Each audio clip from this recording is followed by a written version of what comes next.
Welcome students, कैसे हैं आप सब। आई होप सभी बढ़िया होंगे। तो वेलकम आपका सभी का क्लास में। तो आज है हमारा chapter 5 so called arithmetic progression. काफ़ी इंटरेस्टिंग चैप्टर है, काफ़ी इंटरेस्टिंग 10 क्वेश्चंस आपके सामने आने वाले हैं और बस आप क्लास में ध्यान से देखिए और बहुत ही ईजी तरीके से मैं सारे क्वेश्चंस को एक्सप्लेन करूँगा। 10 क्वेश्चन हैं इंपॉर्टेंट, मोस्ट इंपॉर्टेंट, वही सीरीज चल रही है आपकी। तो वो 10 क्वेश्चन आप एकदम ध्यान से करिए। और कुछ क्वेश्चन इसमें सप्लीमेंट बुक्स हैं, आर एस अग्रवाल मैंने लिए हुए हैं जो रिपीटेड हैं, और कुछ क्वेश्चन आपके एनसीईआरटी के हैं। तो बस ध्यान से देखिए। चलते हैं, स्टार्ट करते हैं हम। चलिए क्वेश्चन नंबर फर्स्ट से मैं सब कुछ लिखता जाऊँगा, इसमें सब कुछ एक्सप्लेन करता जाऊँगा, ठीक है। क्वेश्चन नंबर फर्स्ट से इतना मुझे होप है कि आप इस क्लास को तभी देखना जब आपको एटलीस्ट नॉलेज हो एपी की, क्योंकि ऐसा समझ नहीं आएगा, ये इसमें बहुत बेसिक होता है, इसलिए बता रहा हूँ। तो क्वेश्चन नंबर फर्स्ट से आते हैं। अब इस क्लास में बेसिक अगर समझाने बैठूंगा तो ये क्लास बहुत लंबी हो जाएगी, फिर कोई फायदा नहीं 10 क्वेश्चन का, इसलिए आप अच्छे से करिएगा इसको। चलते हैं, क्वेश्चन नंबर फर्स्ट है आपका, ये आपका उसका आर एस अग्रवाल का है, और ये बता देता हूँ मैं, ये 2008 में आया हुआ है, 9 में आया हुआ है, 2012, 3 बार रिपीटेड क्वेश्चन है ये, बता रहा हूँ मैं। क्वेश्चन कह रहे हैं the sum of 4th and 8th terms of an AP is 24 and sum of its 6th and 10th terms is 44. Find first 3 terms of AP. ये क्वेश्चन है, आई होप एकदम इजी सा क्वेश्चन है, basic सा statement है इसका, समझ सबको आ गया होगा। तो चलिए स्टार्ट करते हैं सोल्यूशन से। इसके सोल्यूशन से हो जाएगा इसका। देखिए आप सबको पता है कि 4th टर्म होता है a + 3d, इतना पता है आपको। 8th कह रहे हैं, ये 4th टर्म हो गया, और 8th टर्म का सम, 8th टर्म हो जाएगा a + 7d। इनका दोनों का सम दिया है आपका 24, ये पहली स्टेटमेंट है। फिर कह रहे हैं 6th टर्म मतलब a + 5d, और 6th टर्म का और 10th टर्म मतलब a + 9d, इनका सम दिया हुआ है 44। बस इन्हीं दोनों की इक्वेशन की मदद से हमको, देखिए हमको ये पता चल गया, मैंने बताया था जितने वेरिएबल उतनी इक्वेशन होनी जरूरी है। तो 2 वेरिएबल हैं a और d, और 2 इक्वेशन हमारे पास है, मतलब कि और a और d की वैल्यू आ जाएगी इजीली। तो चलिए पहले इक्वेशन सॉल्व करते हैं इसको। इसमें क्या आ जाएगा, देखिए ये a 2a हो जाएगा, 7d + 3d 10d हो जाएगा, इज इक्वल टू 24। मतलब क्या लिख सकते हैं यहाँ पे, a + 2 से डिवाइड कर देना, 5d इज इक्वल टू 12। ये इक्वेशन नंबर 3, इसको सॉल्व करिए आप। a + a 2a, 5d + 9d, 9 5 14d is equal to 44। 2 से डिवाइड करिए आप, a + 7d is equal to 22। ये इक्वेशन नंबर 4। अब कौन इन दोनों इक्वेशन को सॉल्व नहीं कर पाएगा, अभी मैंने बताया लीनियर इक्वेशन इन 2 वेरिएबल में। देखना आप इजीली, यहाँ पे देखना सॉल्विंग, सब्ट्रैक्ट कर देना आप सीधे इक्वेशन को, subtracting 3rd and 4th, 3rd और 4th से करेंगे। मैंने कहा था किसी एक वेरिएबल के कोफिशिएंट सेम कर लेना अगर आपको एलिमिनेशन लगाना है तो। देखो यहाँ पे a का कोफिशिएंट सेम ही है 1 1, तो डायरेक्ट यहाँ पे लिख देना आप a + 5d is equal to 12 था, और a + 7d is equal to 22 था। माइनस करेंगे, ये माइनस ये माइनस ये माइनस, ये a कट जाएगा, ये माइनस का 2d आएगा, इधर कितना जाएगा माइनस का 10, मतलब कॉमन डिफरेंस कितना आ गया 5। ये आपको तो पता ही होगा ना कि d यहाँ पे कॉमन डिफरेंस है, a हमारा फर्स्ट टर्म है, इतना हो गया। अब d 5 है तो आप इस इक्वेशन में पुट कर देना, पुटिंग इक्वेशन 3rd में, तो यहाँ पे लिख देना आप, यहाँ पे देखिए आप पुटिंग इन 3rd, तो a + 5d की वैल्यू कितनी है 5, तो 5 × 5 इज इक्वल टू कितना है आपका 12, ठीक है, ये हुआ। तो a + 25 इज इक्वल टू 12, तो a की वैल्यू कितनी आ गई आपकी -13। समझ में आपको, क्योंकि 25 उधर जाएगा नेगेटिव में हो जाएगा, तो a की वैल्यू आपकी आ गई -13, ठीक है, समझ में आया। अब आप इतना समझ, अब आपको बताने थे 3 टर्म शुरुआत के। तो देखिए पहला टर्म तो a ही होता है, तो a मतलब कितना हो गया -13। दूसरा टर्म क्या होता है एपी में, a + d, मतलब a कितना है -13, d की वैल्यू कितनी है 5, मतलब दूसरा टर्म कितना हो जाएगा -8। तीसरा टर्म क्या होता है a + 2d, a कितना है -13, 2d कितना हो जाएगा 10, मतलब कितना हो जाएगा -3। तो ये हो गया आपके 3 टर्म, ये हो जाएगा आपका आंसर। समझ में आया, इजी एकदम बेसिक पहला क्वेश्चन करा दिया मैंने। ठीक है, चलें क्वेश्चन नंबर 2 पे। देखिए 3 बार रिपीटेड क्वेश्चन है, 3 बार। चलें पॉज करके आप देख लीजिए, क्वेश्चन नंबर 2 पे चलते हैं।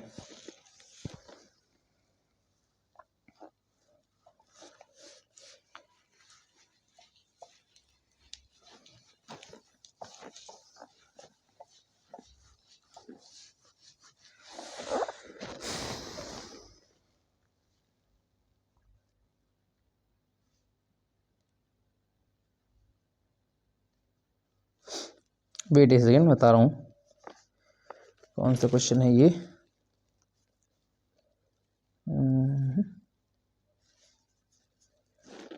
क्वेश्चन नंबर ये 2 है ये आपका, ये रिपीटेड है, ये बहुत अच्छा टाइप है। ये 2006 के कंपार्टमेंट में आ चुका है और 2011 के एग्जाम में आ चुका है। ये क्वेश्चन कह रहा है for what value of n are the nth terms of following 2 AP। 2 AP दी हुई है, पहली AP है 2 APs आर सेम, और जो 2 AP दी हुई है, पहली AP दी हुई है आपकी 13, 19, 25 एंड सो ऑन। दूसरी AP आपकी दी हुई है 69, 68, 67 एंड सो ऑन। और बताना है ऑल्सो फाइंड दिस, मतलब वही nth टर्म निकालना है इसका, जिसमें जो इन दोनों AP पे सेम आ जाएगा। सोल्यूशन तरीका देखिए, आप कह रहे हैं कौन सा वो nth टर्म होगा या कौन सी वैल्यू होगी n की जहाँ पे ये दोनों AP का कोई एक टर्म हो जो सेम हो जाएगा। देखो पहली बात, सेम कैसे होगा, ये देखो ये असेंडिंग AP है, मतलब बढ़ रही है, 13 के बाद 19 के बाद 25, ये हो गई डिसेंडिंग AP, 69, 68, 67 ऐसे करके आ रही है आपकी, मतलब ये डिसेंड हो रही है, असेंड हो रही है। तो जाहिर सी बात है कि मतलब कि आपकी ये दोनों AP कहीं आके मिलेंगी एक टर्म पे, तो वही टर्म बताना है कहाँ पे दोनों AP मिलेंगी। देखो पहले करना कि फॉर फर्स्ट AP, इसका nth टर्म निकाल लेना। nth टर्म क्या हो जाएगा इसका, a प्लस n-1 होता है nth टर्म d।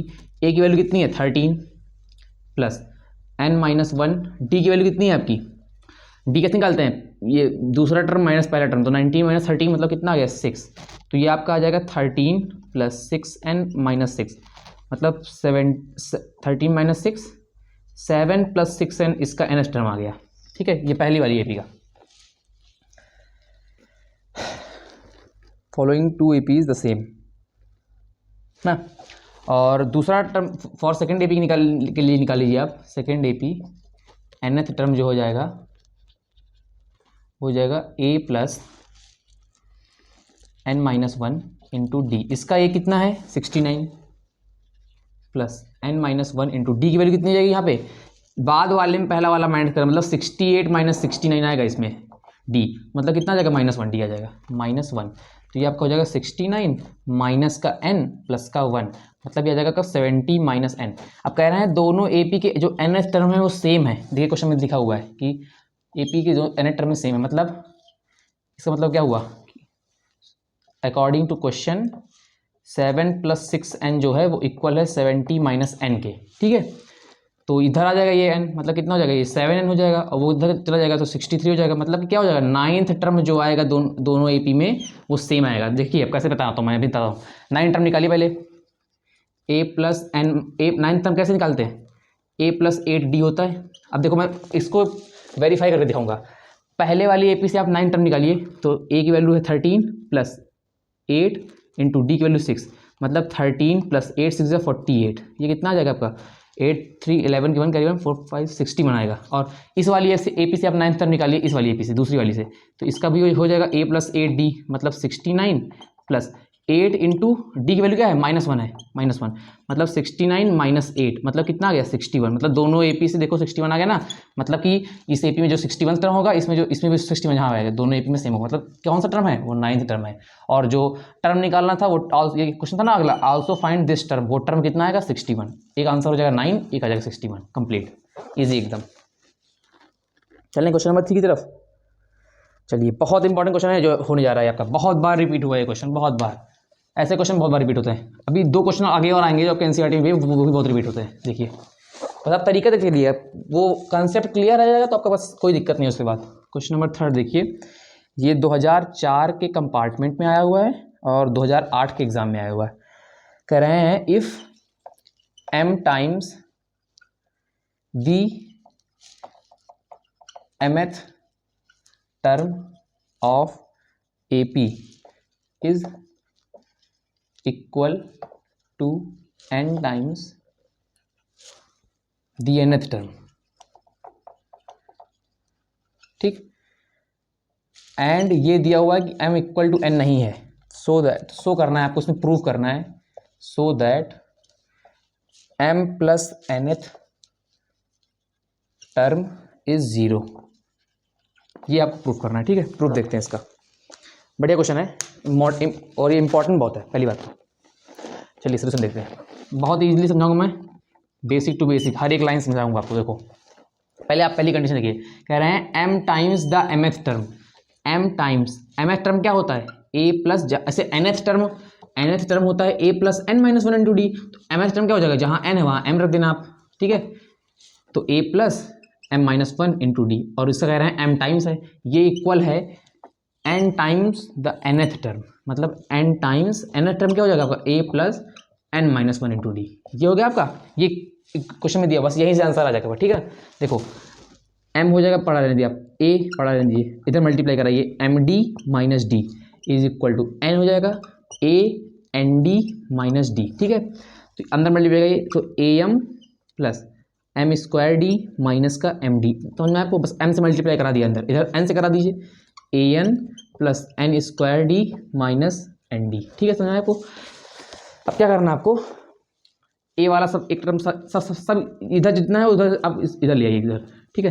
तो ये हो जाएगा ए एम माइनस का A N plus M square D, ये इधर माइनस में एन स्क्वायर डी, फिर माइनस का एम डी और ये प्लस का एन डी आ जाएगा, इज इक्वल टू 0 है, ठीक है। इसमें ए कॉमन हो जाएगा, बचेगा कितना एम माइनस एन, इसमें डी कॉमन होगा, बचेगा कितना एम स्क्वायर। देखो एक एक स्टेप समझाऊँ मैं, इसमें से आप कॉमन लीजिए माइनस का डी, क्यों, क्योंकि देखो आपको m माइनस एन बनाना है हर जगह, अगर आप एक सिर्फ आप d लेंगे कॉमन तो ये n माइनस एम बन जाएगा, इसलिए आप पहले ही माइनस डी कॉमन ले लीजिए, तो ये बन जाएगा m minus n is equal to 0।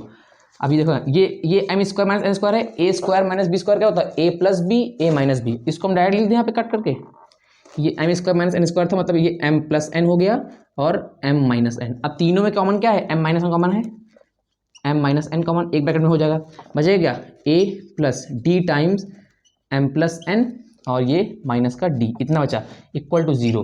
दो नंबर का मल्टीप्लाई 0 मैंने बताया कि या तो पहला 0 है, तो जब आप पहला 0 करेंगे, पहला वाला 0 करेंगे तो m is equal to n आ गया, लेकिन क्वेश्चन में साफ साफ दिया हुआ कि m is equal to n होगा नहीं, मतलब ये वाली कंडीशन सेटिस्फाई नहीं होगी, ये वाली हो जाएगी बस। तो दूसरी कंडीशन क्या बनेगी इसमें कि a plus d times m plus N minus d is equal to 0, ये कंडीशन आपकी बहुत इंपॉर्टेंट है। क्यों अभी बताता हूँ मैं, देखिए समझ ना, पहले ये लिख लीजिए आप, इधर मैं इरेज कर रहा हूँ इतना, ठीक है, ये ऐसे ऊपर का स्टेप, ठीक है, समझ में। चलें आगे चलें, अब कह रहा है कि हमको m प्लस एन टर्म को 0 दिखाना है, तो now m plus n term जो हो जाएगा वो क्या हो जाएगा, a प्लस एन टर्म होता है a plus N minus 1 into d, तो अगर m प्लस एन टर्म पूछा है, मतलब जहाँ पे n है वहाँ पे आप क्या लिख देंगे m प्लस एन, मतलब हो जाएगा m plus N minus 1 into D, ये पूछा है, हो गया। देखिए ये बना था आपकी क्वेश्चन, मतलब क्या लिख सकते हैं आप a प्लस डी, अगर आप इसमें और इसमें डी कॉमन लेंगे तो क्या बचेगा, m प्लस एन बचेगा, और ये क्या हो जाएगा माइनस 1, पूरा कॉमन हो जाएगा, a plus d into m plus N minus 1, a plus d into m plus N minus 1 is equal to 0, यहाँ पे दिया हुआ है तो 0 लिख देना, इस इक्वेशन को आप फर्स्ट इक्वेशन मान लेना, यहाँ पे लिख देना फ्रॉम इक्वेशन फर्स्ट, और ये क्या है t times m plus n, मतलब इसको ऐसे लिखा जाता है m प्लस एन टर्म को, तो ये क्या हो गया आपका m प्लस एन टर्म 0 आ गया, हैंस प्रूव्ड। एकदम बेसिक में समझा हर एक स्टेप, नोट कर लीजिए। चलिए क्वेश्चन नंबर 4 की तरफ,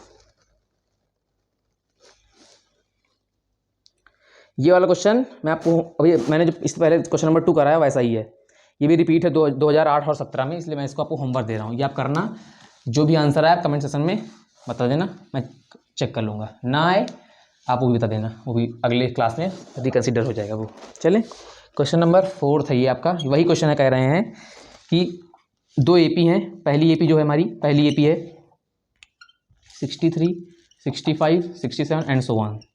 दूसरी एपी है हमारी, ठीक है, ये कह रहे हैं क्वेश्चन वही है, for what value of n the nth term of the arithmetic progression are equal, वही निकालना है आपको एन की वैल्यू। कह रहे हैं कौन से टर्म में क्या वैल्यू ऑफ एन के लिए nth टर्म जो इक्वल हो जाएगा। आप पहले इसका nth टर्म निकाल लेना, इसका निकाल लेना, दोनों को इक्वल कर देना, वही जो एन की वैल्यू आएगी वही nth टर्म हो जाएगा जहाँ पे ये इक्वल होंगे दोनों। बस हो गया। क्वेश्चन 4 लिख लीजिए आप। चलते क्वेश्चन 5 की तरफ। मोस्ट इंपॉर्टेंट क्वेश्चन, मोस्ट ध्यान से देखिएगा इसको आप। क्वेश्चन नंबर 5 को मैंने भी एग्जाम दिया तो ये वाला क्वेश्चन आया था एक बार, मतलब प्री बोर्ड में आया था, बोर्ड में नहीं आया था, बोर्ड में इसी टाइप का आया था क्वेश्चन। कह रहे हैं इफ, ध्यान से देखिएगा एकदम डिटेल से समझाऊंगा। Ratio, if the ratio of sum of first n terms of 2 APs is 7n plus 1 ratio 4n plus 27, then find ratio of their 9th term. एकदम ध्यान से देखिएगा, आपको बहुत ही इंपॉर्टेंट क्वेश्चन है ये, आ चुका है आपका 2017 के एग्जाम में, और लेकिन मोस्ट इंपॉर्टेंट है। जितने क्वेश्चन अभी तक मैंने कराए हैं सबसे इंपॉर्टेंट यही है, देखना मैंने भी दिया हुआ इसको अच्छे से देखिए। क्वेश्चन देख लिया आपने। कह रहे हैं कि 2 एपी हैं, 2 एपी का मतलब क्या हुआ, एक का पहला टर्म अगर ए है तो दूसरे का ए डैश मान लेना, अगर एक का कॉमन डिफरेंस डी है तो दूसरे का क्या मान लेना, डी डैश। ठीक है, समझाया। 2 एपी का मतलब दोनों के फर्स्ट टर्म और कॉमन डिफरेंस डिफरेंट है। तो कह रहे हैं इफ द रेशियो ऑफ सम का फॉर्मूला आपको पता है,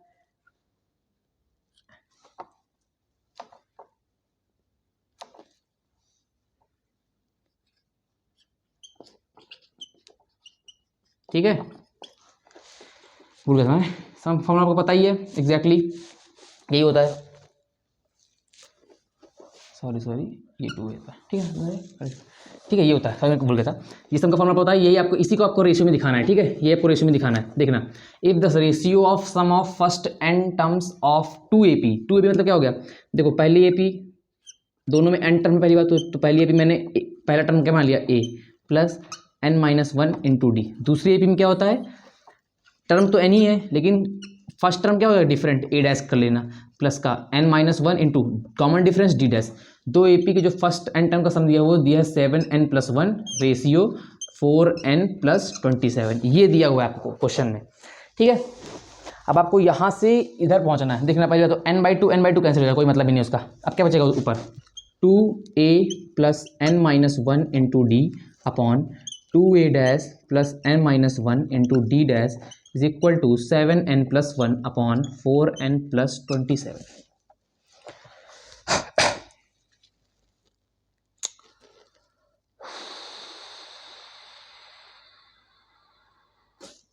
पूरी इक्वेशन को इधर आप 2 से डिवाइड कर देना, 2 से डिवाइड करोगे आप तो इधर से 2 हट जाएगा, यहाँ पे अपॉन 2 आ जाएगा, इधर से 2 हट जाएगा, यहाँ पे अपॉन 2 आ जाएगा। बस ये करना है आपको मेन। देखो इधर अगर आपको 8th मतलब 9th टर्म का रेशियो निकालना है आपको, अगर इसको आप 9th टर्म बनाना मतलब क्या, ऊपर भी 9th टर्म हो नीचे भी 9th टर्म हो, बस। तो अगर ऊपर 9th टर्म बनाना है मतलब क्या समझ रहे हैं आप इसका, 9th टर्म क्या होता है, a + 8d हो जाएगा ऊपर और नीचे हो जाएगा a dash plus 8d dash. तो मतलब क्या हुआ कि जो n-1/2 है, मतलब इस समझ में आएगा, जो ये n-1/2 है ये 8 के इक्वल है। अगर इसको आप और क्या भाई बनाना है इसको, देखिए a + 8d होता है 9th टर्म, a हमारा है d हमारा है, मतलब 8 की वैल्यू क्या हो गई n-1/2। बस आप इसको लिख लीजिए, n-1 = 2 8 16, तो n की वैल्यू आपकी कितनी आ गई 17। मतलब जब आप n की वैल्यू 17 रखोगे, इधर रखो आप a + 17 रखा, 17 - 1 16, 16/2 8, a + 8d बन गया, ऊपर नीचे क्या बन जाएगा a डैश प्लस 17 रखो, 17 - 1 16, 16/2 8, 8d dash is equal to, यहाँ पे भी आपको n की वैल्यू 17 रखनी पड़ेगी, मतलब 7 × 17 + 1 अपॉन 4 × 17 + 27, ये आ गया। a + 8d 9th term, a dash plus 8d dash दूसरी एपी का 9th टर्म, यही रेशियो निकालना था आपको, रेशियो बताना था 9th टर्म का, ये आप सॉल्व कर लीजिए, बस यही आएगा। 17 × 7 कितना आएगा आपका, 7 × 7 = 63, 3 7 × 7 sorry 7 49, 9 carry 4, 7 is 7, 7 4 11 plus 1 upon 17 4 जो 68 प्लस 27, मतलब आ जाएगा आपका 120 अपॉन 8 7 15 5 कैरी 1 6 2 8 1 9 95। इसको कट कर लेना इसको 5 से, 5 2 जा 10, 5 4 जा 20 और 5 19 है 24 अपॉन 19 आंसर आएगा आपका 9th टर्म के रेशियो को, मतलब T9 अपॉन T-9 की वैल्यू आएगी 24 अपॉन 19। मोस्ट इंपॉर्टेंट क्वेश्चन है, ऐसे ही सॉल्व करेंगे आप। बस ये आपको मेन ध्यान देना है कि इसको आपको 9 टर्म कैसे बना पाओगे। जब पहले 2 से डिवाइड कर देना, फिर जो ये बीच वाली टर्म होगी 8 के इक्वल कर देना। अगर 9 टर्म का रेशियो पूछा है, मान लो उसने पूछा कि 15वें टर्म का रेशियो क्या होगा, मतलब क्या समझे, n-1/2 क्या हो जाएगा 15, सॉरी 15वें टर्म मतलब जितना जो टर्म पूछ रहे हैं उससे एक कम कर देना। 9 का पूछे मतलब 8 के इक्वल कर दिया आपने, और 15 का पूछे मतलब आप 14 के इक्वल कर दो इसको, उसका है देख लीजिए 6 की तरफ।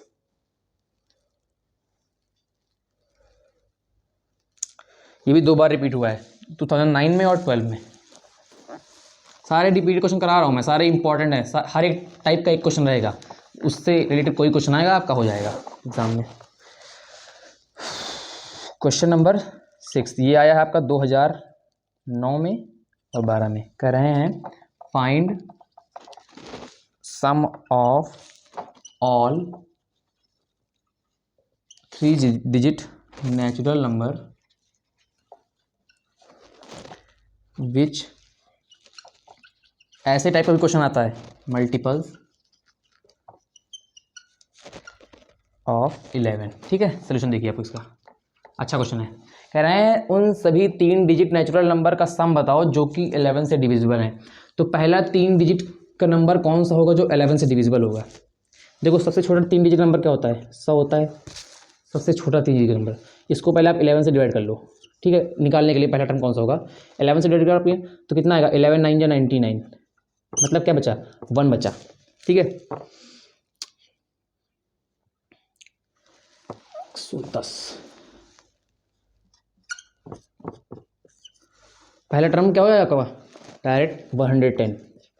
ठीक है, समझे आपको, पहला जो 3 डिजिट का नेचुरल नंबर होगा जो कि 11 से डिविजिबल होगा वो 110 होगा। बस अब क्या करना है, 11 ऐड करते जाओ उसमें, 121 132 ऐसे ही बस बनती जाएगी भी। अब इन सभी टर्म का 3 डिजिट लास्ट तक कहाँ जाएगा, लास्ट 3 डिजिट नंबर क्या होता है, 999 होता है, 9, लेकिन ये तो डिविजिबल है नहीं, तो 999 तो नहीं, इसको पहले आप 11 से डिवाइड करो, 11 9 या 99, 9 कट जाए, मतलब आपका जो लास्ट टर्म होगा, जितना इधर रिमाइंडर 9 बचा, जितना रिमाइंडर बचे उसको आप 9 लास्ट नंबर्स में सेपरेट कर दो, मतलब 0 हो जाएगा, ये 9, मतलब 990 ऐसा नंबर होगा लास्ट नंबर 3 डिजिट का जो 11 से डिविजिबल होगा, 990। बस यही एपी आप ही है, इसी का सम निकालना है।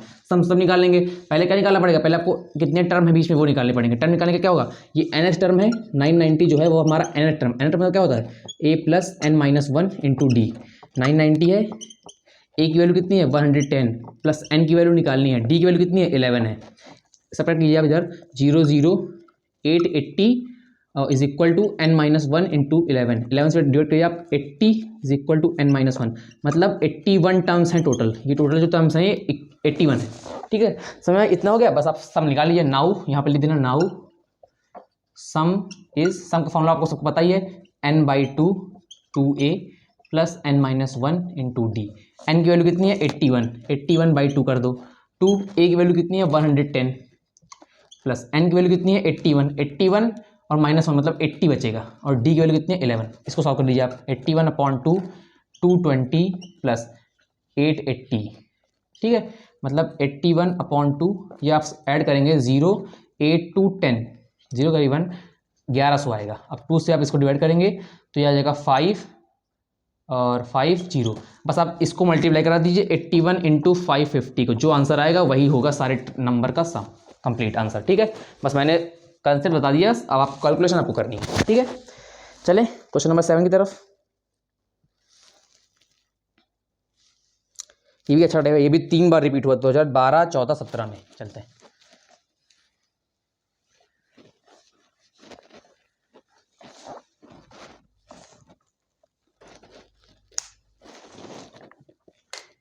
हैं, क्वेश्चन नंबर 7, ये आपका 2012 में रिपीट हुआ है, 14 में, 17 में। ठीक है, क्वेश्चन नंबर कह रहे हैं कि जो एपी की फर्स्ट टर्म है, फर्स्ट टर्म मतलब फर्स्ट टर्म मैं ऐसे लिख रहा हूँ डायरेक्ट, समझ में आपको आ जाएगा, पूरा स्टेटमेंट नहीं लिखूंगा, बहुत बड़ा है। फर्स्ट टर्म 5 है, लास्ट टर्म जो एपी की है वो आपकी 45 है, और सम ऑफ ऑल टर्म्स दिया है, सम ऑफ ऑल टर्म्स आपको दिया है 440। तो बताओ फाइंड करो common difference and number of terms. देखो आप जितने भी क्वेश्चन मैंने कराए हैं पहले आप उसमें ये मत लिखना, जब आप लिखना एग्जाम में तो ये मत भूलना लिखना कि let the first term of the given AP is A and the common difference is D. ये आप लिख देंगे तो मतलब एग्जामिनर को समझ में आ जाएगा कि आपको आपने ए लेट किया फर्स्ट टर्म को, डी लेट किया कॉमन डिफरेंस को, वो आप लिख देना उससे अपने हिसाब से, मैंने तो बता दिया बस। तो फर्स्ट टर्म 5 दी है मतलब ए की वैल्यू 5 दी है, लास्ट टर्म 45 दी है। लास्ट टर्म क्या होता है A plus N minus one into D, ये कितना दिया आपको 45, एक वैल्यू 5 रखेंगे तो n minus one into D, यहाँ पे 5 प्लस इज इक्वल टू 45, मतलब n minus one into D की वैल्यू आपकी कितनी आ गई 40, ये आपका आ गया। और एक और दिया स्टेटमेंट में सभी टर्म का सम 440 है, सम के फॉर्मूला क्या होता है n/2 2a plus n minus one into d is equal to 440 दिया हुआ है आपका। ठीक है, n हमको पता नहीं है, n 2 आप उधर भेज देना। ठीक है, 2 उधर भेजोगे तो 880 हो जाएगा, 440 इधर आप 2 हटा देना इधर से और इधर इंटू 2 कर देना। ठीक है, अब 2 ए की वैल्यू कितनी है 5, तो 2 इंटू 5 डायरेक्ट मैं 10 लिख रहा हूँ। ठीक है, 10 प्लस, अब देखो मैंने पहली क्वेश्चन से n माइनस वन की वैल्यू निकाल ली, n minus one into D की वैल्यू निकाल ली पहली क्वेश्चन से, 40 निकाल लिया, 40 इज इक्वल टू ये 880 हो जाएगा, 2 से मल्टीप्लाई करोगे तो n into 50 is equal to 880, ये कटेगा तो कहीं गड़बड़ हो गया, n की वैल्यू एग्जैक्ट नहीं आ रही है इसमें, 50 और कितने टर्म होंगे 45 मैंने लिखा हुआ ना, the first and the last terms, अच्छा ये 400 दिया हुआ है, सॉरी सॉरी सॉरी ये क्वेश्चन में गलत हो गया, मैं 400 दिया हुआ है, वही मैं सोचूं कि n कटेगा कि नहीं, मतलब ये 800 हो जाएगा। ठीक है, अब हो जाएगा, ये 80 है तो n की वैल्यू कितनी आ गई 80/5, मतलब n बराबर 16, 16 टर्म है आपकी, n की वैल्यू निकालनी थी, नंबर ऑफ टर्म्स ये होता है n, 16 टर्म्स हैं आपकी टोटल। और क्या निकालना था हमको कॉमन डिफरेंस, मतलब d की वैल्यू निकालनी थी, बस ये n आके आप इधर पुट कर देना, यहाँ पुट कर दोगे तो n की वैल्यू कितनी है 16 minus one into d is equal to 40, मतलब क्या हो जाएगा 15 into d is equal to 40। ठीक है, तो d की वैल्यू आपकी आ जाएगी कितनी, d की वैल्यू आपकी आ जाएगी 40/15, sorry sorry sorry sorry sorry sorry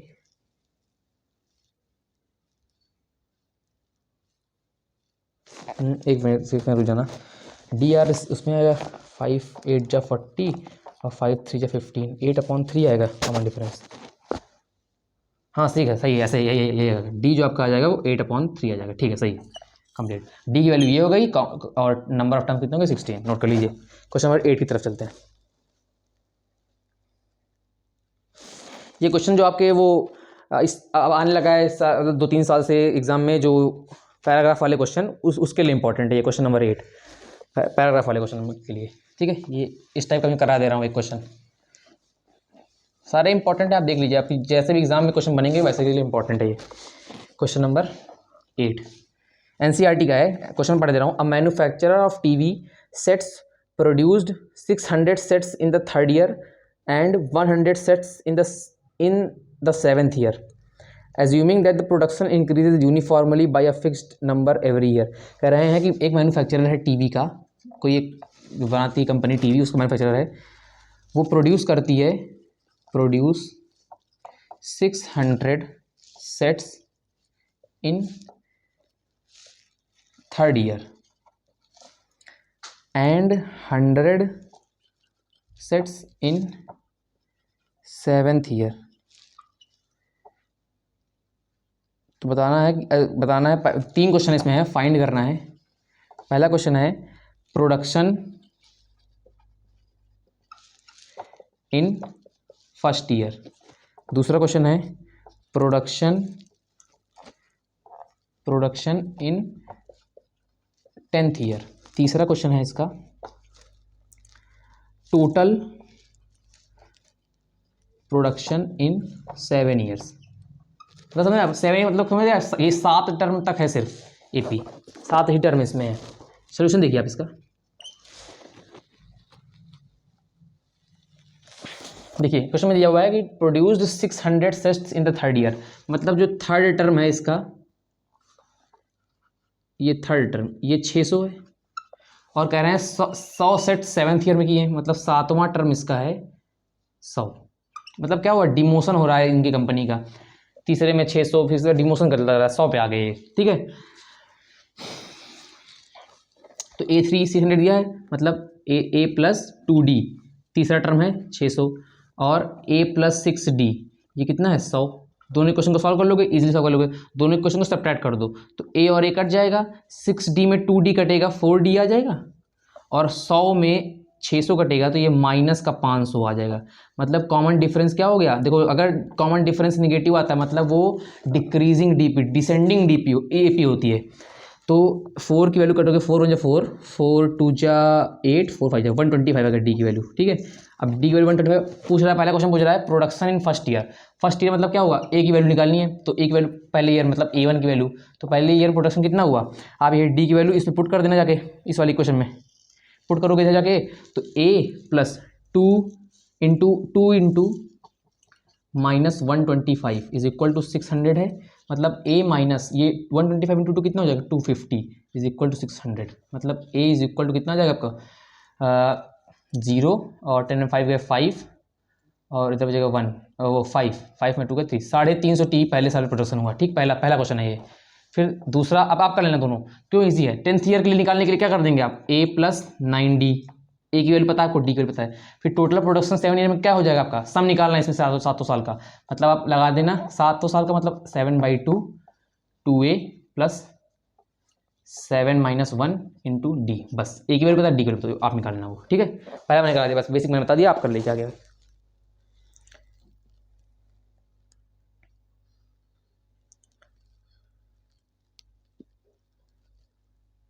देखो ऐसे ही दो क्वेश्चन जो आगे हैं 9th और 10th, वो भी आपके वही पैराग्राफ वाले जो क्वेश्चन आने लगे हैं इस बार, उसके लिए इंपॉर्टेंट है। ऐसे ही दोनों क्वेश्चन हैं आगे जो मैं बताने जा रहा हूँ, आप एक बार उसको, मैं कराऊंगा नहीं उनको, ठीक है, क्योंकि वो बहुत ही ईजी है, आप पहले उनको ट्राई करना, मैं बता दे रहा हूँ आपके NCERT बुक के ही क्वेश्चन है वो। एक लेट मी चेक, एक बार मैं चेक कर लेता हूँ NCERT में कहाँ पे है क्वेश्चन वो वाले, फिर बताता हूँ आपको मैं EP चैप्टर में, वेट।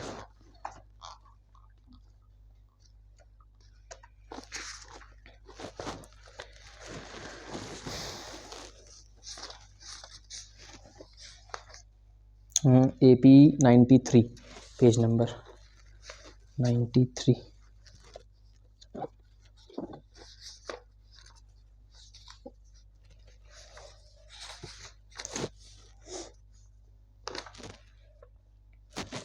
क्वेश्चन नंबर है आपका, एक है 19th, एक है 20, ठीक है। मैं लिख दे रहा हूँ कौन से क्वेश्चन है 9th और 10th, एक बार इनको आप ट्राई करना, नहीं होगा मैं अगले क्लास में समझाने वाला हूँ दोनों क्वेश्चन को वैसे भी, लेकिन पहले आपको मैं ट्राई कर रहा हूँ क्योंकि ये इजी है, मतलब जो दोनों अभी मैंने क्वेश्चन कराया उसके हैं, और ये 19-20 आपके NCERT में है।